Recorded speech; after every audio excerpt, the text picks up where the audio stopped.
Subscribe कीजिए ध्येय IAS channel को और बेल आइकन को दबाइए लेटेस्ट वीडियो सबसे पहले देखने के लिए।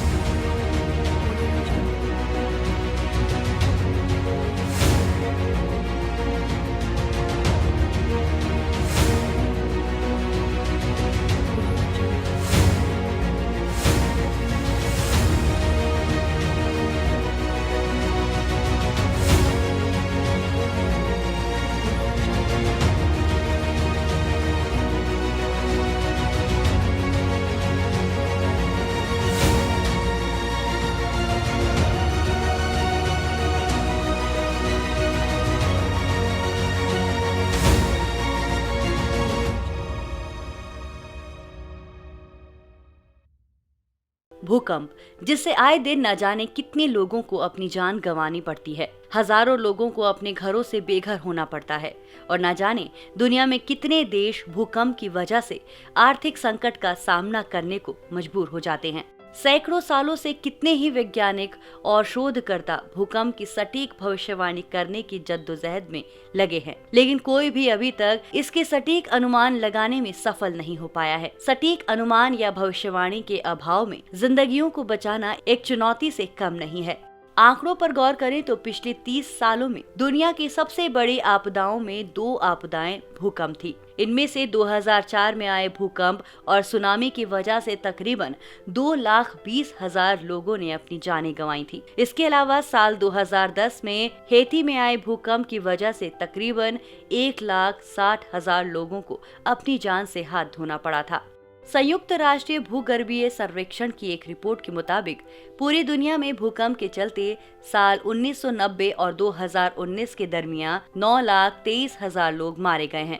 एडिनबर्ग स्थित हैरियट वॉट विश्वविद्यालय, लिवरपूल विश्वविद्यालय और यूट्रेच विश्वविद्यालय के शोधकर्ताओं ने हाल ही में एक नए समीकरण का विकास किया है, जिसने भूकंप की भविष्यवाणियों पर लोगों का ध्यान फिर से केंद्रित कर दिया है। आमतौर पर भूकंप चट्टानों के बीच दरारों या भ्रंशों की वजह से पैदा होता है। ये दरारें चंद मिलीमीटर से लेकर हजारों किलोमीटर की हो सकती हैं। भूकंप के दौरान जब पृथ्वी के 2 बड़े टुकड़े या हिस्से एक दूसरे के ऊपर सरकते हैं तो काफी कम वक्त में इसकी वजह से भूकंपीय तरंगे या सिस्मिक तरंगे पैदा होती हैं। ये भूकंपीय या सिस्मिक तरंगे जब धरती की सतह पर आती हैं तो इनकी वजह से धरती पर काफी नुकसान होता है। वैज्ञानिकों ने इन फॉल्ट को प्रयोगशालाओं में पैदा करके भूकंप के दौरान होने वाली घटनाओं का अध्ययन किया। इस प्रयोग में हालांकि काफी दिक्कतें आई, जिसकी वजह इन भ्रंशों या फॉल्ट को पूरे सही तरीके से न विकसित कर पाना है। इसकी वजह से भूकंप की सटीक भविष्यवाणी संभव नहीं है। शोधकर्ताओं ने अपनी खोज में कुछ नई बातों का खुलासा किया। शोधकर्ताओं ने दावा किया कि कुछ खास तरह की चट्टानें भूकंप के दौरान अहम भूमिका अदा करती हैं। इन चट्टानों को सामूहिक तौर पर फिलोसिलिकेट्स कहा जाता है। फिलोसिलिकेट्स आमतौर पर भ्रंशों के पास पाया जाने वाला एक तरह का खनिज होता है। चट्टानों के बीच पाया जाने वाला घर्षण बल चट्टानों के एक दूसरे के ऊपर फिसलने में बड़ी भूमिका अदा करता है। इस घर्षण बल को वैज्ञानिक गणितीय माध्यम से निकाल सकते हैं। इस प्रयोग के दौरान शोधकर्ताओं ने इसी फिलोसिलिकेट्स की घर्षण शक्ति या फ्रिक्शनल स्ट्रेंथ की भविष्यवाणी करने की कोशिश की। इसके बाद शोधकर्ताओं ने कुछ गणितीय समीकरणों को इजाद किया, जिसमें ये बताया गया कि आर्द्रता और फॉल्ट अथवा भ्रंश इसकी गति की दर जैसी स्थितियों में बदलाव का फिलोसिलिकेट्स की घर्षण शक्ति पर क्या असर पड़ता है। इसके जरिए शोधकर्ताओं के लिए बुनियादी चीजों जैसे भूकंप आदि में फॉल्ट अथवा भ्रंश की गति को समझना काफी आसान हो गया है। आमतौर पर भूकंप का मतलब धरती का हिलना या कंपन होता है। भूकंप की घटना वैसे तो प्राकृतिक घटना है, लेकिन कभी कभी मानवीय कारणों से भी धरती पर भूकंप आते हैं। आमतौर पर भूकंप के दौरान पृथ्वी के भीतर से ऊर्जा निकलती है। इस ऊर्जा की वजह से तरंगे पैदा होती हैं, जो हर दिशा में फैलकर पृथ्वी को कंपित करती हैं। भूपरपट्टी या धरती की क्रस्ट की चट्टानों में कुछ गहरी दरारें पाई जाती हैं। इन दरारों को भ्रंश या फॉल्ट कहा जाता है।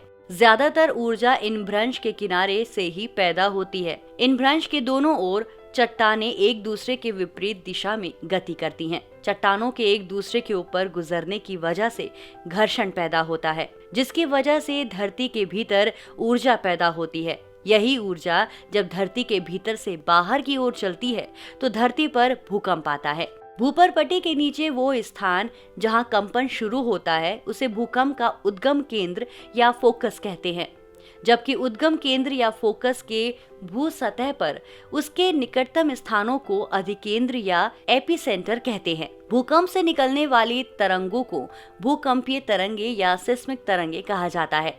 इन तरंगों को मापने के लिए वैज्ञानिक सिस्मोमीटर नामक उपकरण का इस्तेमाल करते हैं। बताते चलें, वैज्ञानिक सिस्मोमीटर में दर्ज की गई जानकारी के जरिए भूकंप के समय, स्थान और तीव्रता के बारे में बताते हैं।